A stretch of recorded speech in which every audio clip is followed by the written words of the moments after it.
नमस्कार दोस्तों। आज की कहानी का शीर्षक है बहू नहीं बेटी ले जा रहे हैं। विदाई की घड़ी नजदीक आ जाती है।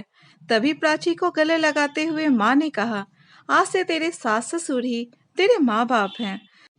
तभी सुमन जी बोलती हैं, आप चिंता ना करो समधन जी, बहू नहीं बेटी ले जा रहे हैं। प्राची का ससुराल में पहला दिन था। वह सुबह जल्दी उठकर नहा धोकर तैयार हो गई। बहू को देखने के लिए अभी रिश्तेदारों का आना जाना चल ही रहा था कि प्राची की सास सुमन जी कमरे में आती हैं।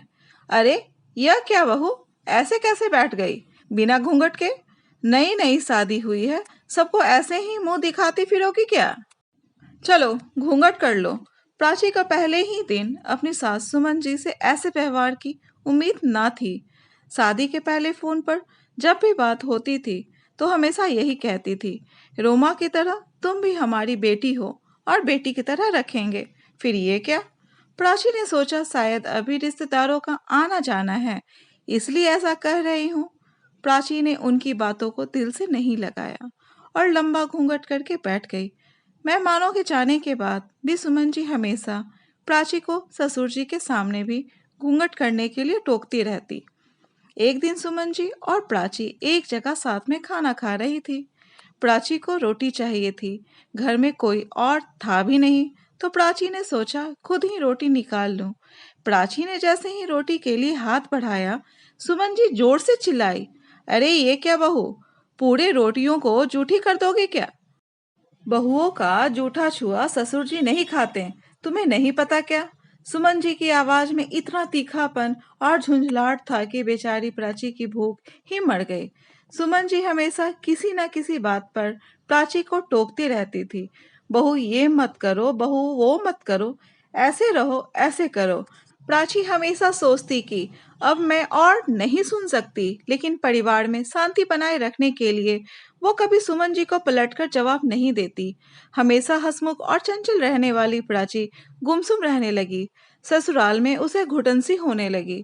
प्राची के मायके से जब भी कोई मिलने आता, सुमन जी सबसे यही बोलती फिरती कि प्राची तो हमारी बेटी है और हम उसके माँ बाप हैं, बिल्कुल बेटी की तरह रखते हैं।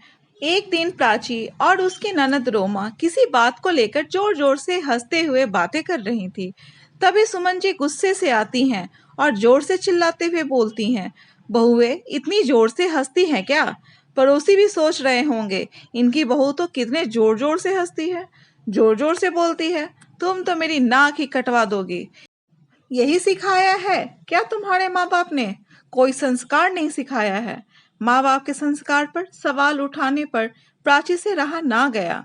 वह बोल उठी, माँ जी, आज आप मुझे एक बात बता दीजिए कि मुझे यहाँ बेटी की तरह रहना है या बहू की तरह। एक और तो आप सबसे यही बोलती फिरती हैं कि प्राची को हम बेटी की तरह रखते हैं, तो क्या बेटियां हमेशा घर में घूंघट में रहती हैं? बेटियों का छुआ भोजन कोई पिता नहीं खाता क्या? बेटियां अपने घर में जोर जोर से हंस बोल नहीं सकती क्या? सिर्फ कह देने से बहू बेटी नहीं बन जाती। अपने व्यवहार और सोच में भी उसे बेटी की तरह ही प्यार और आजादी देनी पड़ती है। सुमन जी के पास प्राची के सवालों का कोई जवाब नहीं था। वो चुपचाप अपने कमरे में चली गई।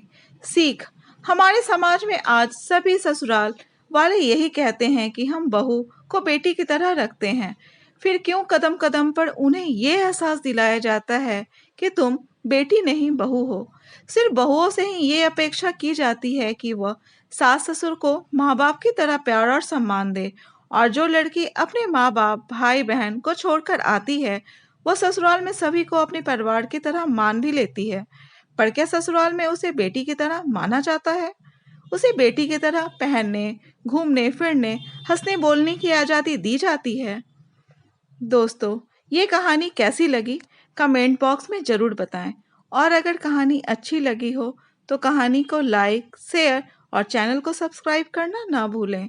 कहानी सुनने के लिए धन्यवाद।